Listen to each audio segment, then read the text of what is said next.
Meu nome é Aline, estamos aqui com o Valério Ricardo Gomes, que vai passar um pouquinho para a gente da larga experiência que ele tem com recursos humanos. Bom dia, Valério. Bom dia. Bom, meu nome é Valério Ricardo Gomes, eu sou de Petrópolis, na verdade minha atuação maior, minha experiência foi centralizada no Rio de Janeiro. A minha formação é administração, com pós-graduação MBA na Universidade Católica de Petrópolis. Eu optei na época por gestão empresarial, justamente para ter uma noção mais holística, maior da empresa, e isso realmente facilitou bastante a minha atuação na área de recursos humanos.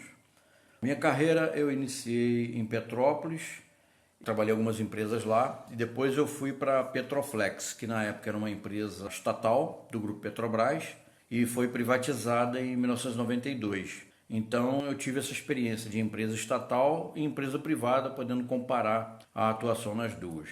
O ramo da empresa é borracha sintética, elastômeros, e essa empresa, a Petroflex, ela foi vendida por uma empresa de origem alemã em 2008, e agora já em 2016 a Lanxess, que era uma empresa oriunda da Bayer, fez uma joint venture com uma empresa árabe e se tornou a Arlanxel, uma empresa de atuação internacional. Na época a empresa tinha em torno de 1.500 funcionários e hoje eu atuo como consultor.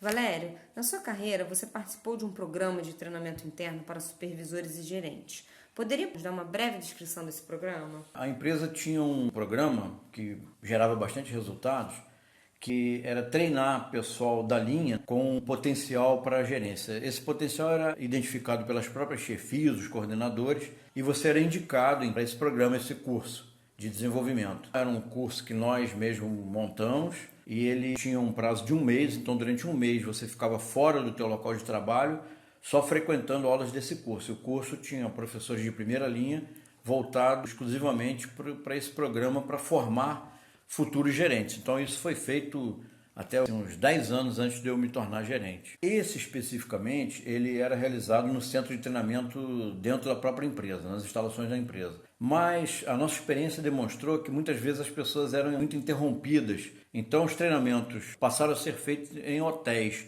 justamente para a pessoa ficar longe da empresa e não se envolver com os problemas da empresa, ficar totalmente à disposição desse treinamento, desse desenvolvimento. Entendi, Valério, mas o que levou a empresa a adotar a prática de treinamento com os profissionais locais e não optou por contratar líderes diretamente no mercado?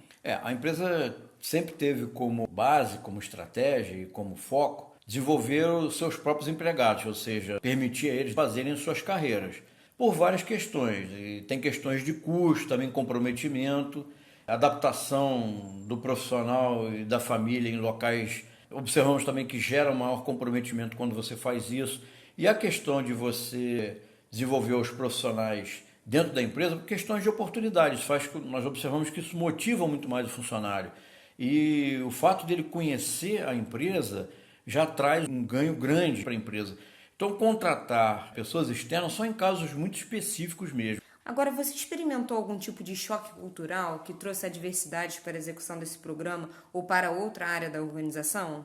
A única coisa que nós observamos foi alguns problemas quando você levava pessoas, por exemplo, daqui do Rio para atuarem na nossa unidade no Rio Grande do Sul, e isso acabou trazendo problema para a família do profissional, ele acabou tendo que voltar. E a empresa já passou alguma vez por dificuldades de cunho cultural na contratação de profissionais locais? Sim, a empresa num determinado momento, mesmo antes de ser adquirida pela empresa alemã, já tinha um processo de internacionalização. Então ela resolveu abrir um escritório nos Estados Unidos, um escritório na Holanda e um escritório na China. Então nós identificamos o seguinte: para os Estados Unidos, a gente identificou que não íamos ter grandes problemas. Então um profissional daqui, um profissional já de carreira da empresa, foi abrir o escritório lá, levou a família e gerenciava esse escritório sem nenhum problema. Na Holanda, nós não tínhamos uma pessoa com as competências e habilidades necessárias, então nós contratamos uma pessoa aqui no mercado com experiência. Então foi um brasileiro que foi abrir o escritório na Holanda, gerenciava esse escritório e obviamente levava em consideração as questões de cultura local sem nenhum problema. Já um escritório que nós resolvemos abrir na China, a gente chegou à conclusão que era melhor contratar uma pessoa lá, devido a grandes diferenças de cultura, essa coisa toda. Então, contratamos uma pessoa lá na China mesmo, com experiência, que passou a tocar, a gerenciar esse escritório lá. O nosso controle era feito diariamente por um gerente da área comercial, e esse gerente, que era o responsável por esses escritórios, ele a cada mais ou menos 2 meses ele ia lá pessoalmente estar com o profissional, e o diretor comercial também. Baseado em sua experiência para cargos gerenciais ou da alta administração, vocês faziam contratação local ou utilizavam empresa terceirizada? Como eu disse, a empresa focava muito no aproveitamento interno, a pessoa seguia a carreira.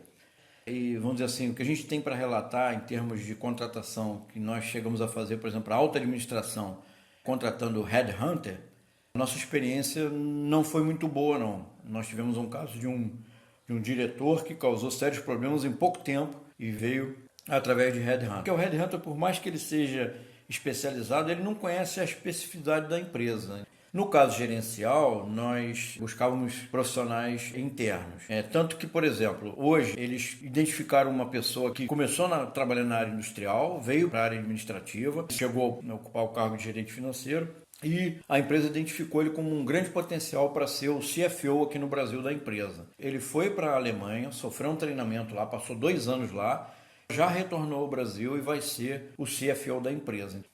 Fala um pouquinho para gente do programa de treinamento que era desenvolvido com os futuros supervisores. Nós tínhamos o programa de treinamento e desenvolvimento. Na área de desenvolvimento, a gente buscava ali focar mais os potenciais futuros gerentes, supervisores gerentes. E na área de treinamento tinha um programa que era baseado no planejamento estratégico da empresa, para cumprir, no caso, a missão que estava lá estabelecida. Então montava-se o programa de treinamento e o programa de desenvolvimento. Com base em todas essas premissas, esse programa era executado, às vezes num prazo anual, às vezes bianual e às vezes até mais a longo prazo. Cada ano era feito esses levantamentos, desenhava-se o programa e ao longo do ano ele era executado. E baseado em sua experiência, como seria possível capacitar melhor os trainees, principalmente para valorizar a mão de obra local? O programa de trainee a gente vê como de extrema importância na empresa, desde que você realmente construa um programa, um projeto com início, meio e fim para esse tipo de profissional. É muito interessante porque você busca o profissional quando ele está recém-formado.